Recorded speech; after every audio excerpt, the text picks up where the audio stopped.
welcome to the Great American Beer Festival 2009 in Denver, Colorado.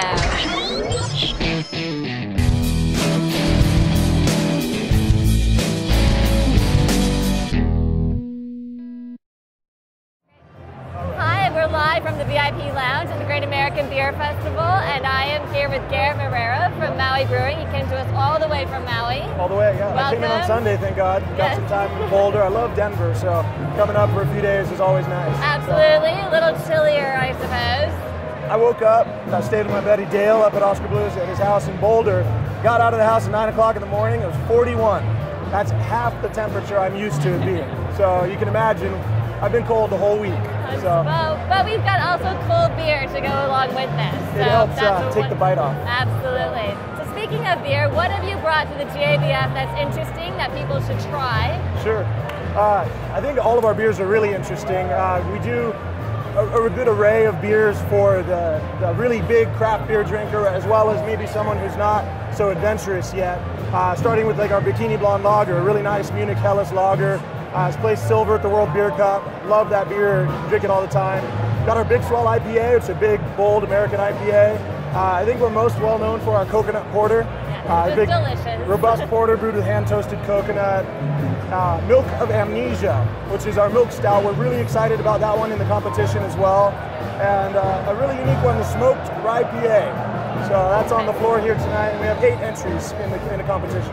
You know, and we've been seeing this trend toward using rye in beer. What was your decision to go with that as an ingredient? I think that was just one of the creative influences of craft brewing. It's what's going to happen when we take smoked or peated malted barley and rye malt as well, and what flavors are we going to get?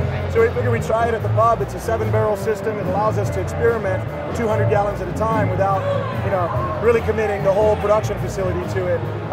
Kim, our lead brewer up at the pub, she's been making huge advances in brewing with unique ingredients. So hibiscus triples, we did a triple of 10.5% alcohol with hibiscus flowers. Just having fun with it, I think, So continuing to innovate. Absolutely.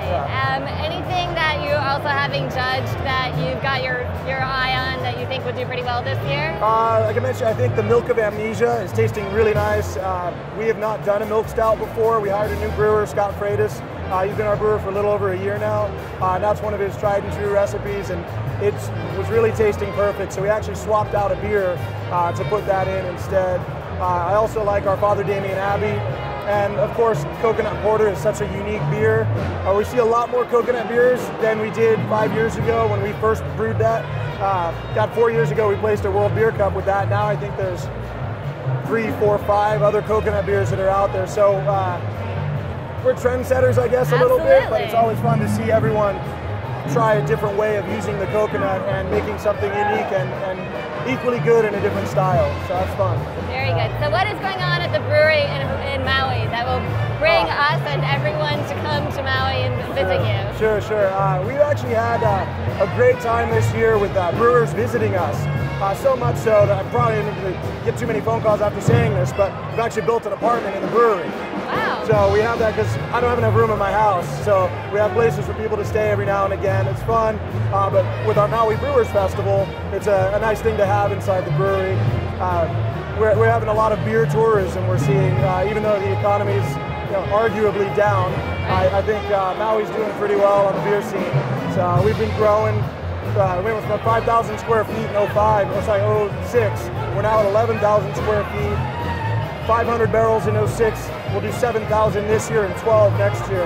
So that's awesome. It's a great feeling. Absolutely. So we're building a lot of things. Yeah, that's a lot of fun. And I know that you also have a lot of green brewing initiatives as well. Yeah. Can you talk a little bit about some of the ecologically friendly things that you guys have done? Yeah, Hawaii voted us the 2008 Business of the Year, Green Business of the Year, which was quite an honor for us.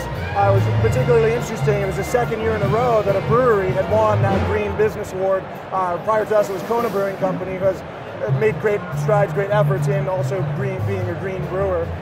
We all have the capability to do it. It just takes the mindset of wanting to. We make our own biodiesel from the vegetable oil from the pub.